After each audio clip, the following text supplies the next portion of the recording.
یہ مسئلہ حکومت اور ڈی جی کے درمیان نہیں تھا. یہ جھگڑا حکومت اور ڈی جی کا جھگڑا نہیں تھا. ڈی جی نے بھی آپ کے سامنے کہا کہ عمران خان کے پاس گیا, میں نے کہا کہ وہ پرائیویٹ کنورسیشن ہے, اس پہ میں تبصرہ نہیں کروں گا کیونکہ میں اب تو پبلک ہوگی نا نہیں وہ, لیکن وہ عمران خان بہتر اس کا جواب دے سکتے ہیں, لیکن میں جو جانتا ہوں میں وہ آپ کو بتا رہا ہوں.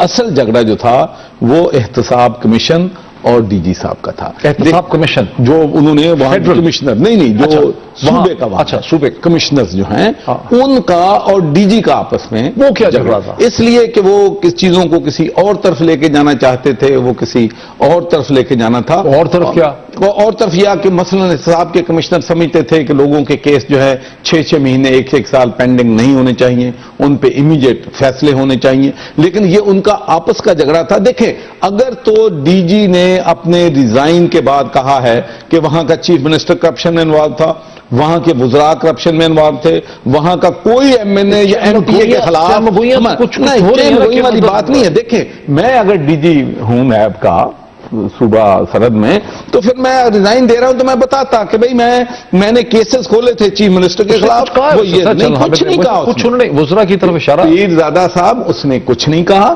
دیکھیں بلکہ اس نے کہا کہ چیف منسٹر اور اس کی کیبنٹ کے خلاف کوئی مقدمات نہیں تھے. تو اگر تھے تو وہ کہاں ہے اس کی رپورٹ, کہاں ہے اس کی انویسٹیگیشن؟ ایک شو میں انہوں نے کہا کہ 8 سے 10 وزراء جو ہیں ان کے کیسز پائپ لائن میں تھے. دیکھیں عرض یہ ہے کہ اگر پائپ لائن میں تھے تو وہ آخر اس کے پاس کوئی پیپر ورک ہوگا نا. دیکھیں تفتیش ہوتی ہے تو پھر وہ بتائیں کہ فلاں وزیر کے پاس فلاں. لیکن جہاں تک ہماری انفارمیشن ہے کسی ایک ایم این اے کے خلاف, کسی ایک ایم پی اے کے خلاف, کسی ایک وزیر کے خلاف یا چیف منسٹر کے خلاف قطعاً کسی قسم کا کرپشن کا کوئی چارج نہیں تھا, کوئی تحقیق نہیں ہو رہی تھی. خیبر پختونخوا میں کرپشن ہو ہی نہیں رہی ہے. نہیں میں یہ تو نہیں کہتا کہ کرپشن جو ہے نچلے لیول پہ بالکل ختم ہو گئی ہے, لیکن میں یہ بات ضرور کہتا ہوں کہ وہاں پر دیکھیں جو اچھی چیزیں ہوئی ہیں, جو کوئی بھی صوبہ کرے ان کو اپریشیٹ کریں. میں آپ کو بتاتا ہوں کیا ہوں.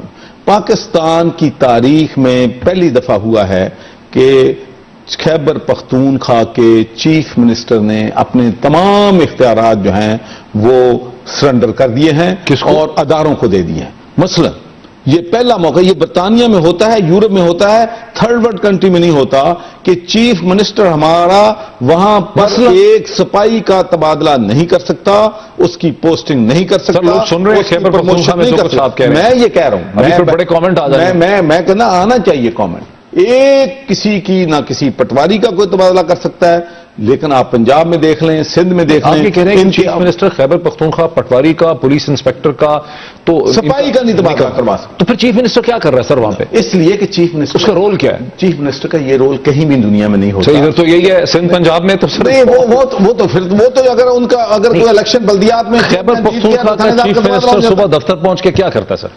دیکھیں چیف منسٹر کا کام چیک اینڈ بیلنس کرنا ہے. چیف منسٹر کا کام اداروں میں, اس لیے ہم بار بار کہتے ہیں کہ ہمارے پرابلم جو ہیں 80% اوور نائٹ ریزالو ہو سکتے ہیں اگر ہم اداروں کو امپاور کر دیں اور ڈی پولیٹیسائز کر دیں, سیاسی مداخلت ختم کر دیں, جس طریقے سے ہم نے خیبر پختونخوا. اور میں آپ کو یہ ایک اور بات کہنے لگا ہوں, خیبر پختونخوا کی پولیس اب چوروں, ڈاکوؤں, لٹیروں, کرپٹ لوگوں کی سرپرستی نہیں کرتی, ان کو پکڑتی ہے. اور وہاں پر شریف لوگوں کے خلاف جھوٹی ایف آئی آر نہیں ہوتی, صرف اس لیے کہ M N A M P A کا کردار, ان کی پوسٹنگ اور ٹرانسفر ختم کر دیا. لیکن سرور صاحب یہ تو ہے نا کہ یہ جو واقعہ ہے جنرل حامد کا ریزائن کرنے والا اور آپ کے نئے احتساب بل, اس پہ جس قسم کی لیوے ہوئی ہے, جو ایک کنٹروورسی ہوئی ہے, اس سے یہ لگا ہے کہ بھی تحریک انصاف کی, چلے عمران خان تو ایک انوکھا ہی شخصیت ہے درمیان میں, ان کے اوپر کوئی نہیں کہہ رہا کہ کرپشن کر رہے ہیں, لیکن لوگ کرپشن کرنا چاہتے ہیں. خیبر پختونخوا کے اندر بھی پیسے بنانا چاہتے ہیں, منسٹر بنانا چاہتے ہیں, کانٹریکٹر بنانا چاہتے ہیں. پاکستان میں سیاست ہے اس چیز کا نام. لیکن یہ سیاست کو ہم نے دفن کرنا ہے ہمیشہ کے لیے, اور پاکستان تحریک انصاف اس کرپشن کو ہمیشہ کے لیے دفن کرنا چاہتی ہے. اور ہم تو یہ کہتے ہیں, میں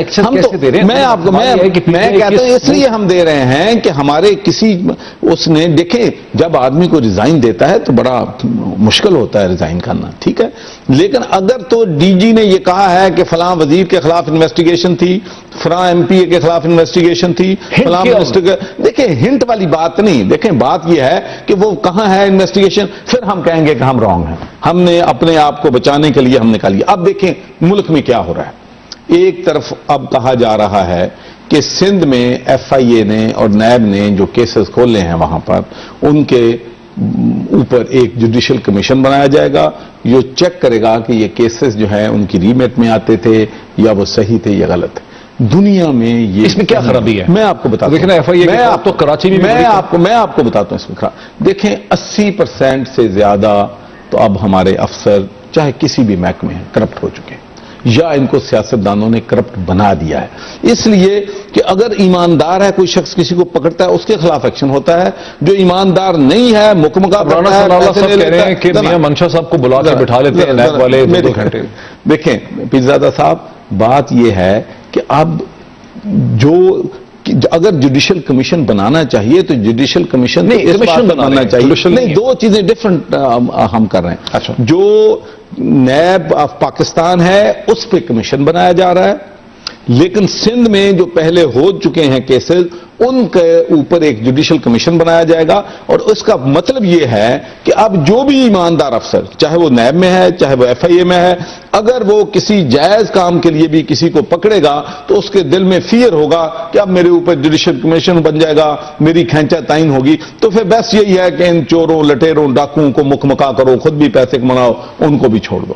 ایسی چیزیں سویلائز سوسائٹی میں سویلائز معاشروں میں نہیں ہو. بٹ سر ایک ایسے نیب کو امپاور کرنا ہے, ایک ایسے معاشرے میں جہاں گزشتہ 1985 کے نان پارٹی الیکشن کے بعد سے جتنے بھی لوگ سیاست میں آئے ہیں ان میں سے بہت بڑی تعداد کا مقصد یہی تھا کہ وہ امیر بن جائیں, اور اس ملک میں جتنے بھی لوگ امیر بنے کراچی کی پرانی بزنس فیملیز کو چھوڑ کے گزشتہ 30-40 برس میں وہ لوگ ہیں جنہوں نے ریاست کی طاقت کو استعمال کیا ہے. آپ ایک سیلف میڈ آدمی ہیں, ٹھیک ہے نا, آپ ایک سیلف میڈ آدمی, میں جانتا ہوں, میں برطانیہ میں رہا ہوں, آپ ظاہر ہے گراؤنڈ سے آپ نے رائز کیا, آپ نے کیش اینڈ کیری سے بنایا, لیکن اس ملک میں جن لوگوں نے اربوں روپے بنائے ہیں انہوں نے نہ تو مائکروسافٹ بنائی ہے, نہ انہوں نے ایپل بنایا, نہ انہوں نے ٹویوٹا کمپنی انوینٹ کی ہے, نہ انہوں نے کوئی بوئنگ کی کمپنی کھڑی کی ہے. انہوں نے ریاست کی طاقت کو استعمال کیا ہے اپنے پیسے بنانے کے لیے. وہ آئے ہوئے اس لیے ہیں سیاست میں. پیرزادہ صاحب میں آپ سے کچھ شیئر کرنا چاہتا ہوں. میں برطانیہ میں 5th richest member of parliament تھا in Great Britain. میں ڈر گیا تھا, میں نے کہا 5th richest person ہے برٹن. نہیں برٹن میں نہیں, MP تھا. اچھا ٹھیک ہے. اور میں آپ کو بتاؤں کہ جب میں 1997 میں ممبر آف پارلیمنٹ بنا تھا تو میں نے جو فلیٹ خریدا تھا 6 لاکھ پاؤنڈ کا, وہ میں نے 4 لاکھ لون لیا تھا. یہاں کے ہمارے جو سیاستدان ہیں سر لون لینے کی, سر میں آپ کو بتاتا ہوں, وہاں پہ کمپنی کے ہوتے ہیں ایسٹس, لیکن پرسنل ایسٹس جو ہیں, آپ اگر کمپنی سے 100 پاؤنڈ نکالتے ہیں تو آپ کی جیب میں 30 آتے ہیں, 70 ٹیکس چلا جاتا ہے. وہاں پر لوگ ٹیکس دیتے ہیں. تو اب صورتحال یہ ہے کہ پاکستان کے لوگوں کو میں جانتا ہوں 10-10 ملین پاؤنڈ کے ایسے لیتے ہیں جیسے پیٹی کیش ہے. برطانیہ میں فلیٹ نہیں لیتے, ہمارے لوگ لیتے ہیں. ہمارا جتنا بھی وہاں پر ہے پیسے کی مہنگائی وہاں پر جو کی ہوئی ہے وہ ہمارے پاکستانی بھائیوں کی وجہ سے ہے. اس لیے جی ہیں ان میں مافیا سارے کٹھے. لیکن اصل بات یہ ہے کہ ہم نے اس ملک کو آگے لے کے جانا ہے. کیسے لے کر جائیں گے سر؟ لوگ آئے اس لیے سیاست میں کہ اربوں روپے بنانے باڑیاں بھر بھر کے. یہاں لوگوں کو 2 وقت کی روٹی نہیں ملتی. یہاں لوگوں کو 80% لوگوں کو پینے کا صاف پانی نہیں ملتا. 11 لاکھ کریں گے کیا آپ کیسے؟ دیکھیں جی ہم کیا کریں گے. ہم نے تو پہلے بھی کہا ہے کہ ہماری پارٹی کی جو بنیاد ہے, ہمارا جو مینیفیسٹو ہے, ہماری جو ویژن ہے, وہ نمبر 1 کرپشن کے خلاف اس ملک میں جہاد کرنا. ہم کہتے ہیں کہ اگر ہم حکومت میں آئے, فیڈرل میں, پنجاب میں آئے, تو احتساب ہم اپنے سے شروع کریں گے. اور آپ نے دیکھا کہ ہمارے منسٹر وہاں پر اریسٹ ہوئے, ہم نے شور غوغا نہیں کیا. دوسرے منسٹر کو اریسٹ کیا, ہم نے شور غوغا نہیں کیا. مجھے بتائیں کہ کتنے چیف منسٹرز ہیں پاکستان کی تاریخ میں جو سرونگ منسٹر ہو اور اس کو ہتھ کڑی لگی ہو, سوائے 2 جو کہ خیبر پختونخوا میں. دیکھیں ہم رول آف لا جانا چاہتے ہیں, لیکن ہوتا یہ ہے کہ چونکہ مڈی دا واٹر کرنا چاہتے ہیں لوگ, جو اچھی چیزیں ہم کر رہے ہیں وہ میڈیا کے ذریعے مینیپولیٹ کر کے ہماری جتنی بھی, دیکھیں ہمیں تو صرف 2.5 سال ہوئے ہیں حکومت میں آئے ہوئے, لیکن میں آپ کو ایک بتاتا ہوں, ہیلتھ میں, ایجوکیشن میں, پولیس میں جو ریفارمز کی ہیں وہ قابل فخر بھی ہیں. پنجاب کی گورنرشپ چھوڑ کے اور بالکل ایک آرڈنری سیاست. دیکھیں جی میں پیرزادہ صاحب میں کمپینر ہوں. میں نے جو ہے میرا کام ہوتا ہے کہ ایشوز جو ہیں ان کو ہائی لائٹ کرنا، چاہے غربت دنیا کی ہو اس کے خلاف کرنا، چاہے کشمیر کا مسئلہ اس کا کرنا ہے، فلسطین کا مسئلہ اس کا کرنا، تو میں حکومت میں ویسے رہ ہی نہیں سکتا۔ بہت شکریہ جناب سرور صاحب جو ہے وہ تحریک انصاف کا موقف دے رہے تھے نیب اور احتساب کے حوالے سے۔ ناظرین ایک بریک لیتے ہیں اور بریک کے بعد ہم نوبل پرائز کے حوالے سے کچھ ریکمنڈیشنز جو ہیں آپ کے سامنے لے کے آنا چاہیں گے آفٹر دی بریک۔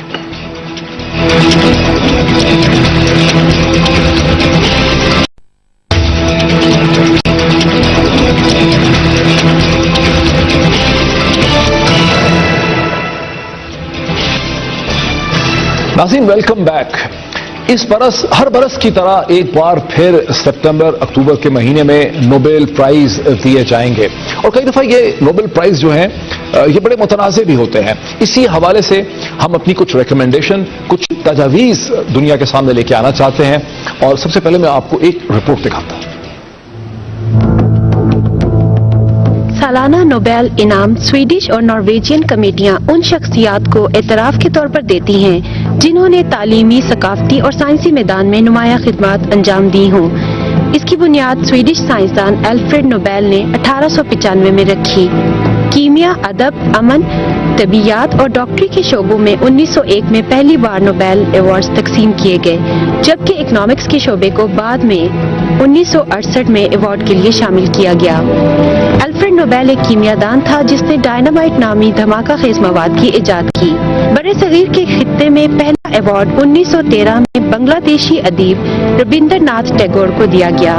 اس کے علاوہ جن قابل ذکر شخصیات کو نوبیل انعام دیا گیا ان میں پاکستانی ڈاکٹر عبدالسلام کو 1979 میں شعبہ طبیعیات میں، ایرانی خاتون شیری عبادی کو 2003، یمنی خاتون توکیل کرمان کو 2011، جبکہ بنگلہ دیش کے محمد یونس کو 2006 میں نوبیل امن ایوارڈ سے نوازا گیا۔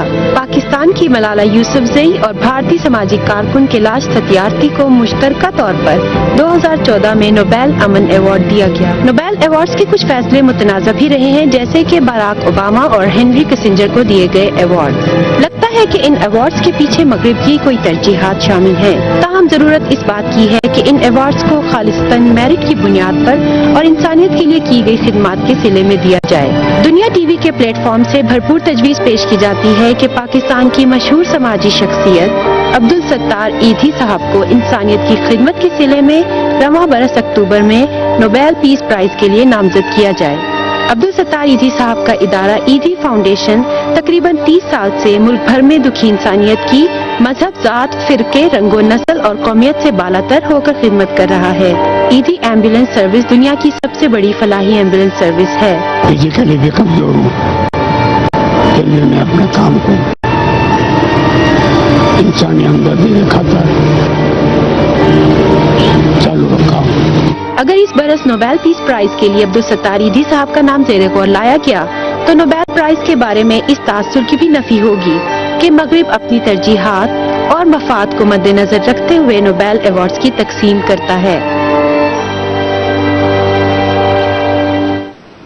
ناظرین رپورٹ آپ نے دیکھی، بہت ہی مفصل طریقے سے یہ رپورٹ ہمارا جو سٹینڈ ہے، ہمارا جو تجویز ہے اس کو سامنے لے کر آتی ہے کہ عبدالستار ایدھی صاحب نے رنگ، نسل، مذہب، فرقے اور سیاست سے بلند ہو کے گزشتہ 30-35 برس میں انہوں نے پاکستان کے لوگوں کی خدمت کی ہے، اور کراچی سے خیبر تک انسانیت کے نام پہ، امن کے نام پہ غیر متنازع وہ شخصیت ہیں۔ اب مجھے جوائن کر رہی ہیں اسی حوالے سے بات کرنے کے لیے جناب خوشبخت شجاعت صاحبہ، جنہیں نہ صرف آپ متحدہ قومی موومنٹ کی سینیٹر کی حیثیت سے، ایک سیاسی شخصیت کی حیثیت سے پہچانتے ہیں، بلکہ کراچی کی ایک بہت بڑی سماجی شخصیت، ایک ایکٹیوسٹ، اور پھر ان کا 30 برس، میں کہوں گا 20-30 برس ان کا جو پاکستانی میڈیا سے تعلق رہا ہے۔ اور آپ کو یہ بھی بتاؤں کہ عبدالستار ایدھی صاحب کا پہلا انٹرویو پاکستان ٹیلی ویژن PTV پہ آج سے غالباً 31 برس قبل پہلے خوشبخت شجاعت صاحبہ نے کیا تھا۔ خوشبخت شجاعت صاحبہ السلام علیکم، ویری وارم ویلکم۔ وعلیکم السلام۔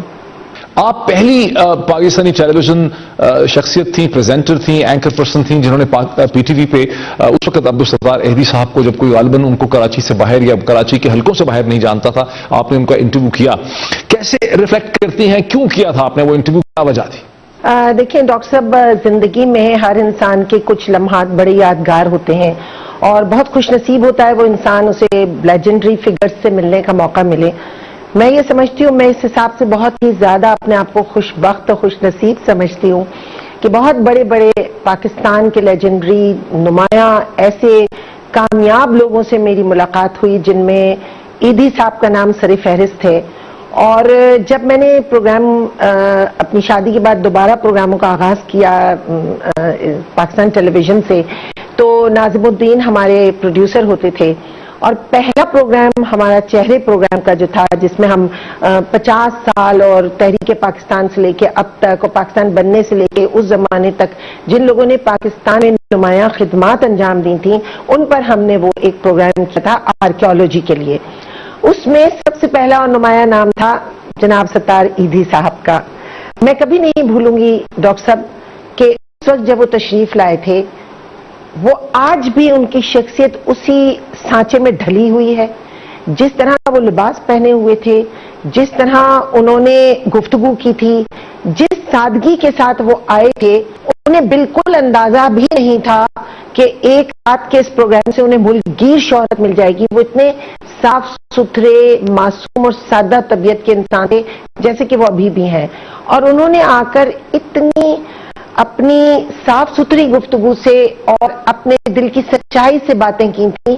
اور جب انہوں نے اپنے کام کی بنیادی چیز بتائی تھی، اور وہ بنیادی بات ان کی یہ تھی کہ وہ بنیادی چیز کیا تھی؟ وہ ہر مذہب، کسی بھی زبان، کسی بھی فرقے سے بالاتر ہو کر وہ ایک ایسی خدمت کر رہے تھے جس کی مثال ڈاکٹر صاحب دنیا میں آج تک نہیں ہے، میں آپ سے یہ کہہ سکتی ہوں. اور وہ یہ تھی کہ کہیں بھی کسی بھی جگہ کوئی بھی لاش، اس کو دفنانے سے پہلے اس کا نہلانا، اس کے مذہب کے تحت اس کی پاکیزگی کرنا اور اس کو دفنانا، یہ کام وہ اپنے ہاتھوں سے کرتے تھے. اور انہوں نے یہ کہا کہ مجھے کئی دفعہ تو ایسی لاشیں بھی دفنانے کا مجھے حوصلہ کرنا پڑا، بے شمار دفعہ جن لاشوں میں سے کیڑے باہر نکلے ہوئے تھے، میں نے انہیں صاف کیا، میں نے ستھرا کیا، پھر میں نے انہیں جس مذہب ملت کی وہ لاش تھی، میں نے ان کو اس طرح سے اسے اسی احترام کے ساتھ دفنایا.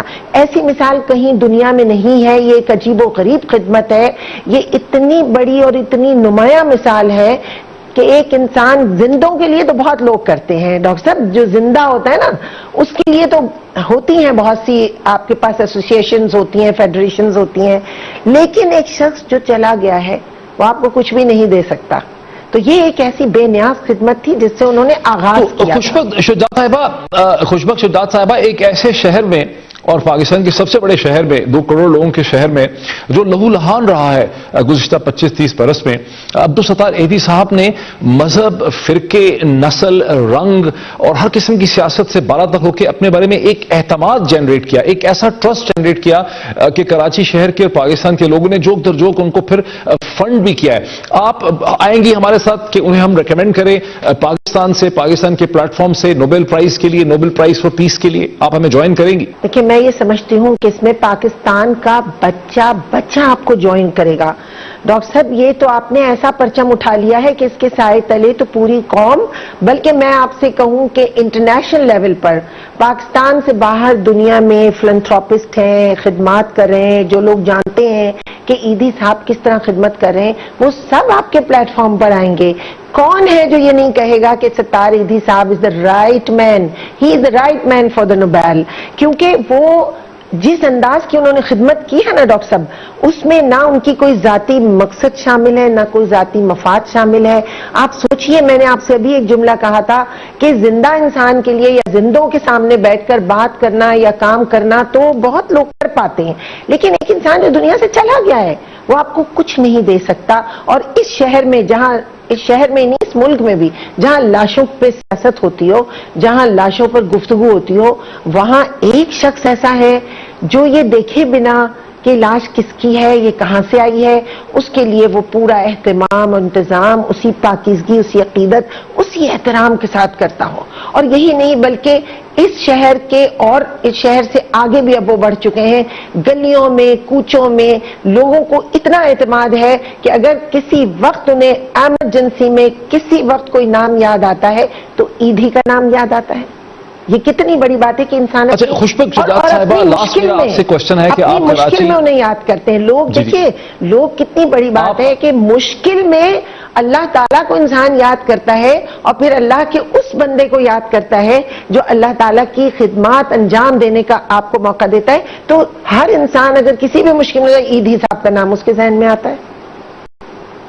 لاسٹ میں آپ سے کوشچن ہے کہ سینیٹر صاحبہ آپ کراچی کی سب سے بڑی اور سب سے مقبول سیاسی جماعت سے آپ کا تعلق ہے. آپ کیا ریکمینڈ کریں گی سیاسی طور پر میڈیا کے لیول میں حکومت کے لیول میں کہ ہمیں اب سے لے کے اگلے 9 مہینوں میں کیا کرنا چاہیے تاکہ ہم دنیا کے سامنے یہ کیس لا سکیں اس کیس کو بلڈ اپ کر سکیں؟ دیکھیے میں یہ سمجھتی ہوں کہ یہ کیمپین چلانا چاہیے یہ ایک مقصد لے کر اٹھنا چاہیے کیونکہ اس نوبیل کی دیکھا جائے تو ایدھی صاحب آلریڈی بے تحاشا ایوارڈ یافتہ انسان ہے. انہوں نے لوگوں کو جو دلوں کو فتح کر لے وہی فاتح زمانہ. جو انسانوں کے دلوں کو فتح کرتا ہے نا انہوں نے لوگوں کے دلوں میں اپنے لیے اتنے بڑے بڑے ایوارڈ حاصل کیے ہیں کہ ان کی شخصیت ایوارڈ سے بالا تر ہو گئی. لیکن ریکگنیشن ایک بہت بڑی بات ہے اور اس قوم پر ان کا احسان ہے اور اس قوم کو یہ احسان اتارنا چاہیے یہ قرض اتارنا چاہیے ستار ایدھی صاحب کا کہ ان کے لیے کیمپین چلائی جائے ہر سطح پر. سیاسی جتنی پارٹیاں ان کی سطح سے بھی میڈیا سے بھی اور تمام جتنے فلنتھراپسٹ ہیں جتنے ایسوسیشنز ہیں یہ باقاعدہ. اور میں سمجھتی ہوں ڈاکٹر صاحب آپ نے ایک بہت خوبصورت کام کا آغاز کیا اور اس میں ہر شخص آپ کا ساتھ دے گا.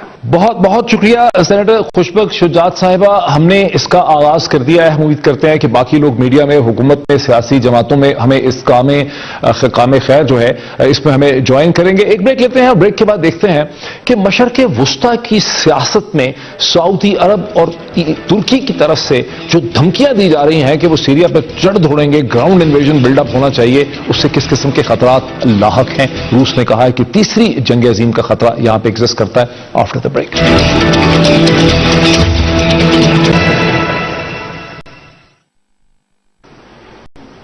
Welcome back.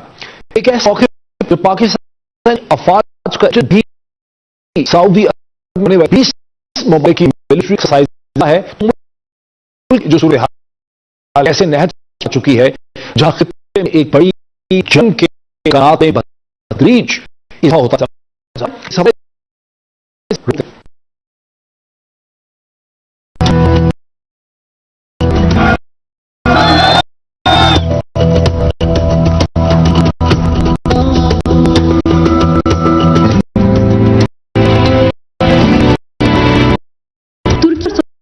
حال ہی کرد اور شلاب شامی حملوں کی نہ صرف دھمکی دی بلکہ پکار کیا.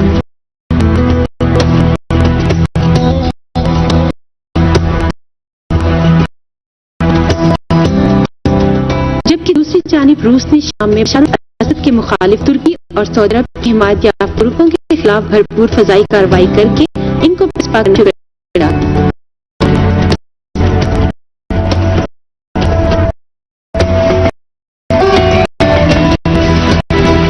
فرانس کے صدر فرانسوا ہولانڈ اس دھمکی کی کارروائی سے علاقائی جنگ کے خطرے برداشت کر جبکہ روس کے وزیر اعظم کا کہنا ہے کہ اگر ترکی سعودی جانب سے کارروائی کی تو اس عظیم کا خدشہ پیدا ہو سکتا ہے.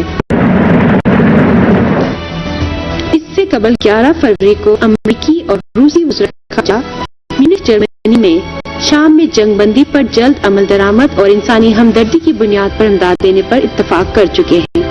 Russia's attacks have been against legitimate opposition groups. If people who are ready to be part of the political process are being bombed, we're not going to have much of a conversation.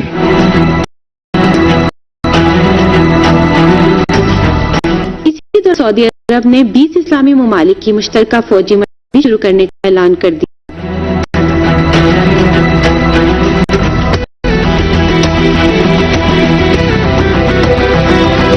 مزید یہ کہ سعودی عرب نے شام میں کارروائی کے لیے ترکی میں اپنے جنگی طیارے بھی بھیج دیے جس کا اندیا ترکی نے جنوری میں ہونے والے شام امن مذاکرات کی ناکامی کی صورت میں پہلے ہی دے دیا تھا.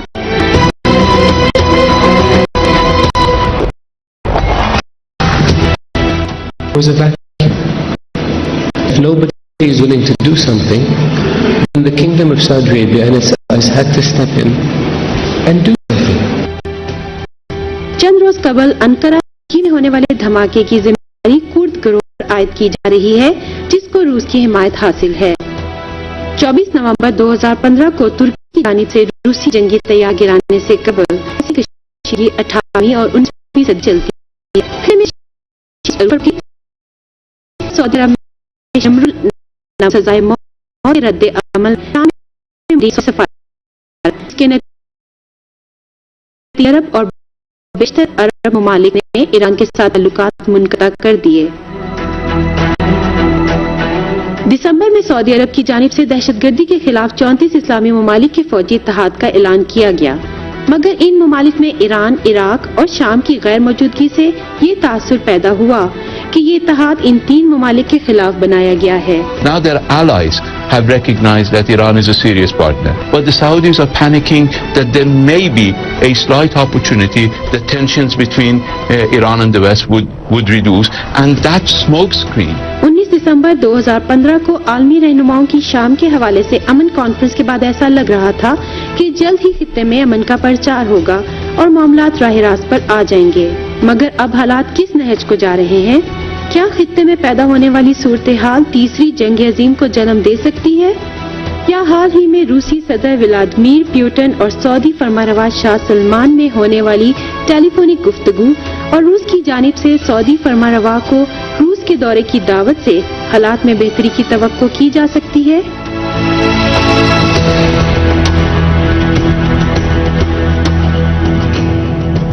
ناظرین، ایک بڑی جنگ، ایک بین الاقوامی جنگ، ایک ورلڈ وار یا کم از کم ایک خطے کی بڑی جنگ کا خطرہ کیوں بڑھ رہا ہے، اس کو سمجھنے کے لیے کم از کم 3 نقطے جو ہیں وہ بہت اہم ہیں۔ اور پہلا نقطہ یہ ہے کہ سعودی عرب اور ترکی بدستور ایک گراؤنڈ انویژن کی جب بات کرتے ہیں تو امریکہ اور اس کے اتحادیوں کو مجبور کرنا چاہتے ہیں، ان پہ پریشر ڈال رہے ہیں کہ داعش کے بہانے، آئی ایس کے بہانے سیریا کے اندر ایک گراؤنڈ انویژن کیا جائے۔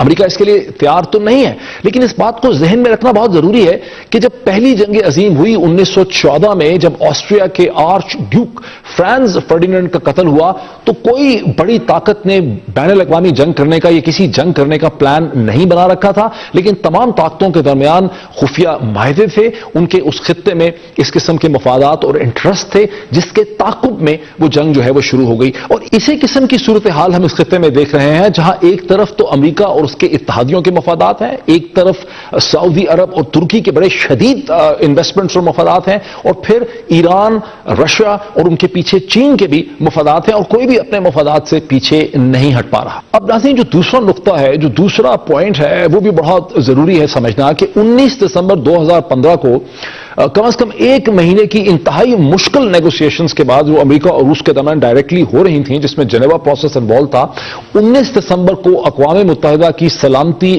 کونسل نے متفقہ طور پر یہ فیصلہ کیا کہ سیریا کے اندر، شام کے اندر ڈائریکٹ ٹاکس ہوں گی across the table Syrian opposition کے درمیان اور بشار الاسد کے درمیان، اور اس میں داعش اور اس میں نصرہ فرنٹ جو ہیں وہ شامل نہیں ہوں گے، اور ان نیگوسیشنز کے نتیجے میں ایک ٹرانزیشنل گورنمنٹ، یونٹی گورنمنٹ بنے گی، ایک نیا آئین اور کانسٹیٹیوشن بنے گا، اور پھر وہاں پہ الیکشن ہوں گے۔ لیکن یہ ایک ایسی صورتحال تھی جو ترکی اور سعودی عرب کے مفادات کے خلاف تھی، اور ابھی جبکہ امریکہ اور روس کے درمیان ڈائریکٹ بات چیت ہو ہی رہی تھی، ان کا موڈ کلیئر ہو رہا تھا اور ایران کے ساتھ صورتحال امپروو ہو رہی تھی، تو سعودی عرب نے 15 دسمبر کو، جو بہت بڑی ایک ڈیولپمنٹ تھی، 34 مسلم ممالک کی ایک فورس جو ہے، ایک الائنس کا، ملٹری الائنس کا اعلان کر دیا، جس میں پاکستان کا بھی نام لیا گیا اور جس میں سے ایران کو باہر رکھا گیا۔ اور پھر ہم نے دیکھا، اور پوری دنیا نے دیکھا، کہ 2 جنوری کو، اگلے چند دنوں میں، سعودی عرب میں شیخ نمر النمر کو پھانسی دے دی گئی، جس کے بعد سعودی عرب اور ایران کے درمیان تعلقات جو ہے سفارتی وہ کٹ گئے، وہ منقطع ہو گئے، بہت ہی سچویشن خراب ہو گئی۔ اور یہ وہ ٹائم تھا جب گراؤنڈ ورک چاہیے تھا، ماحول چاہیے تھا سیریا کے اندر مختلف متحارب گروپس کے درمیان ٹاکس ہونے کا جنوری میں، جو پھر کسی بھی مکمل طریقے سے نہ ہو سکے۔ اب فروری کے پہلے ہفتے میں سعودی عرب نے سیریا کے اندر گراؤنڈ انویژن کی بات کر دی, اس کے لیے ٹروپس دینے کی بات کر دی, ساتھ ہی 20 ممالک کی ملٹری ایکسرسائز کا اعلان کر دیا, اور 14 فروری کو سعودی عرب اور ترکی نے مل کے گراؤنڈ انویژن کی بات کر دی, جس کے جواب میں روس نے یہ دھمکی دی کہ اگر ایسا ہوا تو پھر ایک بڑی جنگ چھڑ سکتی ہے. یہ صحیح ہے کہ سعودی عرب اور ترکی امریکہ کو مجبور کرنا چاہ رہے ہیں, روس کو ڈرانا چاہ رہے ہیں, یہ ایک برنکسمین شپ کی کہانی ہے, لیکن معاملات ہاتھ سے نکل بھی سکتے ہیں. اب ایک تیسری بھی صورتحال ہے جسے سمجھنا بہت ضروری ہے. میرے ہاتھ میں پیس ہے نیو یارک ٹائمز کا 10 فروری کا, جسے لکھا ہے ڈیوڈ سینگر نے, جو کئی کتابوں کے آتھر ہیں, مشہور کورسپونڈنٹ ہیں. Russian intervention in Syrian war has sharply reduce U S options, جس میں سینگر یہ انالیسس آفر کرتے ہیں بہت سے ایکسپرٹس کے ساتھ بات کر کے کہ پیوٹن نے جو ملٹری انیشیٹو لیا ہے سیریا کے اندر اکتوبر 2015 سے, اس کے بعد صورتحال میں اتنی تبدیلی آ چکی ہے, بشار الاسد کی صورتحال اتنی امپروو ہو چکی ہے, ریبلز اتنے کمزور ہو چکے ہیں کہ امریکہ کے پاس نیگوشیشن کی ٹرمز میں ڈپلومیٹک آفینسو کے لیے بہت کچھ جو ہے وہ بچا نہیں ہے. یہ وہی انالیسس ہے جسے اسی دن گارڈین نے لندن سے اپنے پیس میں, جو the Guardian view on the battle for Aleppo rebuke to America and the world, اس میں یہی کہا گیا کہ لٹاکیا کی اور الیپو کی جو جنگ ہوئی ہے اس کے بعد اور جو کچھ رشیا نے کیا ہے اس کے بعد امریکہ کے پاس اب بہت کچھ بچا نہیں ہے. سینگر نے تو اس حد تک ہمیں بتایا کہ جیمز کلیپر جو ڈائریکٹر نیشنل انٹیلیجنس ہیں, انہوں نے سینٹ کے سامنے ٹیسٹیفائی کرتے ہوئے اسی ہفتے میں بڑی کیٹیگوریکلی یہ کہا کہ رشینز نے بہت بہتر ملٹری کیپیبلٹی ڈسپلے کی ہے, وہ بہت تیاری سے آئے ہیں, بہت کانفیڈنس سے انہوں نے اپنی نئی ملٹری کیپیبلٹیز کو 35 برس کے بعد افغانستان اور مشرق وسطیٰ سے نکلنے کے بعد پہلی دفعہ واپس آئے ہیں, اور بہت بہتر انہوں نے کیپیبلٹی ڈیمونسٹریٹ کی ہے, اس لیے امریکہ بہت کچھ کر نہیں سکتا. یہ وہ صورتحال ہے جسے سعودی عرب اور ترکی سمجھنا نہیں چاہ رہے ہیں, مسلسل مجبور کر رہے ہیں امریکہ کو کہ کوئی حل جو ہے وہ نکالا جائے جس میں ان کے مفادات جو ہیں وہ محفوظ رہ سکیں. اور یہ صورتحال بڑی خطرناک ہے, اور خاص کر کے ایک ایسے موقع پہ جب کہ امریکہ میں ایک پریزیڈینشل کیمپین کی صورتحال ہے, بڑی غیر یقینی کی صورتحال ہے, امریکی صدر بڑا وڈرا کر چکا ہے, اور اب ضرورت اس چیز کی ہے کہ امریکی صدر ڈائریکٹلی انگیج کرے رشیا کو, کوئی حل نکالے, ورنہ جس غیر ذمہ داری کا مظاہرہ سعودی عرب اور ترکی دونوں کر رہے ہیں اس سے یقینی طور پہ ایک بڑی ریجنل جنگ کا خطرہ بڑھتا چلا جا رہا ہے. بہت شکریہ.